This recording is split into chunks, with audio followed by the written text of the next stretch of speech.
Assalamualaikum warahmatullahi wabarakatuh. Izinkan kami menyampaikan presentasi dengan materi yang berjudul Prosedur Pemeriksaan Komponen Kopling Manual. Sebelumnya, izinkan kami memperkenalkan anggota kelompok kami yang beranggotakan saya sendiri, Ahmad Ridho, dan teman saya, Bagus Ismanto.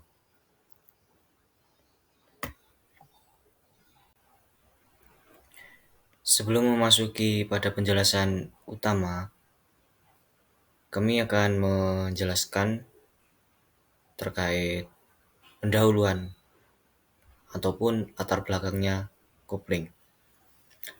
Kopling merupakan salah satu komponen dalam sistem transmisi manual yang memainkan peran penting dalam memutus dan menghubungkan tenaga dari mesin ke transmisi untuk memudahkan pengemudi mengubah gigi dan mengontrol pergerakan kendaraan.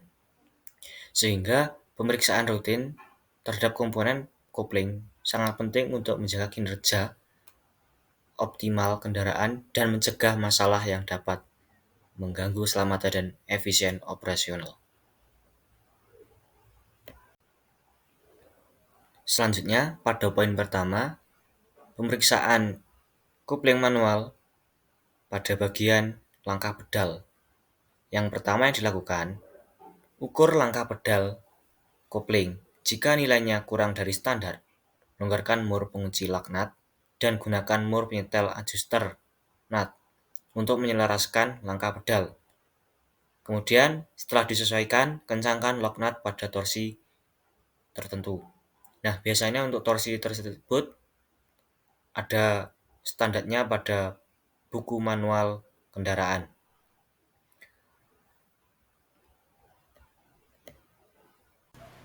Pemeriksaan kelonggaran pedal. Yang pertama, ukur jarak hingga terasa gaya perlawanan saat pedal kopling ditekan ke bawah. Dan yang kedua, jika nilai hasil pengukuran tidak sesuai dengan nilai standar, gunakan adjust nut dari kabel kopling pada sisi transmisi untuk mengatur kelonggaran lengan pembebas atau releases arm. Dan yang ketiga, setelah penyetelan selesai, pemeriksaan lagi kelonggaran dari pedal kopling, lalu nyalakan mesin untuk mengetahui apakah pedal bekerja dengan normal. Jadi untuk melakukan step-step dari pemeriksaan kelonggaran pedal kopling sesuai dengan visual yang ada di samping itu merupakan contoh dari letak pedal kopling pada sebuah kendaraan. Selanjutnya ada pemeriksaan celah antara pedal dan plat lantai saat kopling dilepas. Yang pertama, nyalakan mesin saat mesin dalam posisi idle, tarik penuh tuas rem parkir dan taruh wheel blocks di depan ban. Dan yang kedua, injak pedal kopling dan kondisikan supaya transmisi berada di posisi gear ke-1. Dan langkah terakhir, lepas injakan pedal kopling secara perlahan agar kendaraan tidak jalan secara tiba-tiba.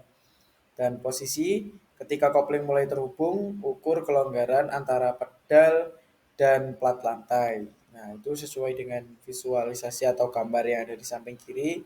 Itu merupakan pedal kopling dan juga jarak antara lantai dan pedal kopling. Lakukan pemeriksaan sesuai dengan tahap yang sudah disampaikan dan ada di PPT. Selanjutnya ada pemeriksaan sistem start kopling. Yang pertama, cek apakah kondisi langkah pedal kopling dan kelonggaran sudah sesuai standar. Jika ada yang salah, segera lakukan pembetulan. Yang kedua, pastikan motor starter tidak bekerja saat pedal kopling tidak diinjak. Dan yang ketiga, pastikan motor starter benar-benar berputar saat pedal kopling diinjak sepenuhnya. Dan yang keempat, jika ada masalah, periksa saklar starter start kopling atau lakukan penyetelan. Nah, sesuai dengan di samping kiri itu ada visualnya. Jadi kita bisa memeriksa sesuai dengan standar operasional yang ada. Apabila sudah tidak sesuai dengan standar, maka harus dilakukan perbaikan atau penggantian. Pemeriksaan saklar start kopling. Lepas penghubung dari saklar start kopling, periksa apakah tidak ada hubungan terjadi antara terminal penghubung saat pedal kopling tidak diinjak. Pastikan adanya hubungan antara terminal saat pedal kopling diinjak. Pastikan benar-benar dipastikan.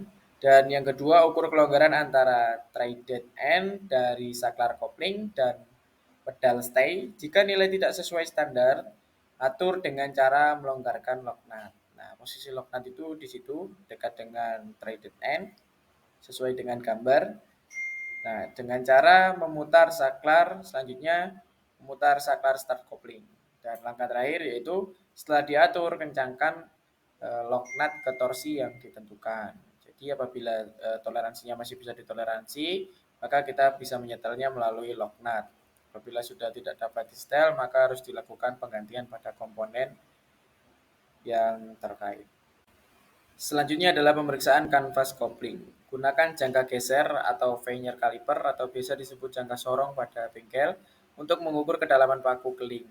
Jika nilai sama atau lebih kecil dari batas limit yang ditentukan, ganti kanvas kopling lalu lakukan pengukuran pada dua sisi kanvas. Nah, sesuai gambar di samping itu merupakan gambar kanvas kopling.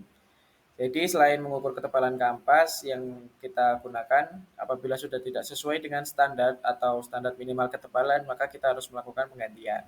Di situ juga ada pemeriksaan per ya. Pernya itu harus ada standarnya. Kalau tidak sesuai dengan standar, maka harus kita lakukan pergantian. Untuk kampas kopling sendiri itu biasanya tidak dilakukan perbaikan. Jadi langsung diganti satu set. Dan untuk selanjutnya adalah melakukan blending. Yang pertama yaitu lakukan dengan cara sama seperti pengeluaran udara pada sistem rem hidrolik. Jadi langkah-langkahnya itu hampir sama dengan pengeluaran sistem rem hidrolik, namun dengan memperhatikan hal-hal berikut. Selama operasi pengeluaran udara, pastikan level minyak tidak kurang dari setengah. Jadi di tank nanti harus dipastikan bahwasanya minyak itu tidak kurang dari batas minimal dan juga tidak boleh di bawah angka batas minimalnya. Harus pada posisi maksimal atau di atas dari setengah. Setelah pengeluaran udara selesai, kencangkan baut pengeluaran udara sesuai torsi yang sudah ditentukan. Mungkin cukup sekian presentasi dari kelompok kami. Apabila ada kurang lebihnya, mohon maaf sebesar-besarnya. Wassalamualaikum warahmatullahi wabarakatuh.